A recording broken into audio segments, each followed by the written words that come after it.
The Ron Paul Institute for Peace and Prosperity welcomes you to 5 Minutes, 5 Issues. Starting in 5, 4, 3, 2, 1. Hello, I'm Adam Dick, a Ron Paul Institute Senior Fellow. Let's start. Issue 1. In the July 8th episode of 5 Minutes, 5 Issues, I commented that the planned October 1st independence referendum vote in Catalonia could lead to the rise of a new nation in Europe this fall. Now, seeing the Spain government's response to the election, including ordering the seizure of ballots, threatening to arrest over 700 Catalan mayors for cooperating with the referendum, preparing to take over the Catalan government's finances, and deploying the national police force to stop the election, it looks like this fall could bring a new war to Europe. Issue 2. This could be the most important economic event of 2017. That is how Robert Wenzel describes at the Economic Policy Journal Venezuela stopping this week accepting United States dollars in payment for oil.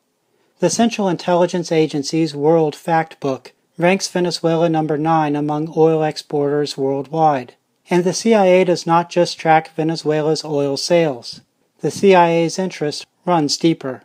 Ron Paul, in a February of 2006 House of Representatives floor speech, The End of Dollar Hegemony, noted the following. In 2001, Venezuela's ambassador to Russia spoke of Venezuela switching to the euro for all their oil sales. Within a year, there was a coup attempt against Venezuela President Hugo Chavez, reportedly with assistance from our CIA.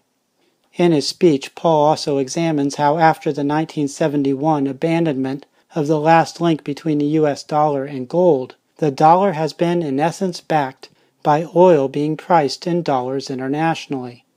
Concludes Wenzel, the Venezuelan move may be the first straw that breaks the status of the U.S. dollar as the world's global reserve currency, and gold may return to play that role. Issue 3. Whistleblower Chelsea Manning's Harvard Kennedy School Visiting Fellowship was announced on Wednesday and then revoked on Friday. The revocation came after expressions of disapproval from members of the U.S. foreign policy establishment, including current CIA Director Mike Pompeo, who canceled his scheduled speaking engagement at Harvard, and former CIA Acting Director Michael Morrell, who resigned from his senior fellow position at the Kennedy School. Meanwhile, former CIA Director and General David Petraeus is about to begin his 5th year as a senior fellow at the Kennedy School. While Manning suffered during years of confinement for making public U.S. government information that revealed serious misconduct, Petraeus avoided any prison time after sharing classified information with his biographer, who was also his mistress. Why the different treatment? It comes down to power. As an enlisted Army member, Manning took great risk to expose the abuse of power. In contrast, as an Army general overseeing U.S. wars, and as the head of the CIA overseeing U.S. covert interventions around the world, Petraeus pulled the strings of power. Issue 4. In the March 18th episode of 5 Minutes, 5 Issues, I talked about the recently much more common practice of U.S. government agents conducting warrantless searches of electronic devices of people departing from or returning to America.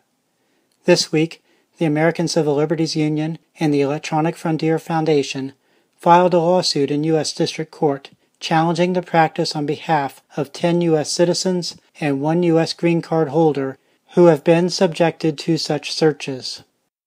Issue 5. On Wednesday, I wrote at the Ron Paul Institute website regarding my Monday visit to Robert E. Lee Park in Dallas, Texas, to see a statue of Army of Northern Virginia General Robert E. Lee and a fellow soldier riding their horses side by side. The previous week, the Dallas City Council had voted to remove the statue. Here is an update. On Thursday, the statue was removed from the park. What happens next? An Associated Press report relates that until city officials decide the statue's future, the plan is for the statue to be stored at an abandoned naval air station owned by the city on its western outskirts. That's a wrap. Transcripts of 5 Minutes 5 Issues episodes, including links to related information, are at the Ron Paul Institute blog.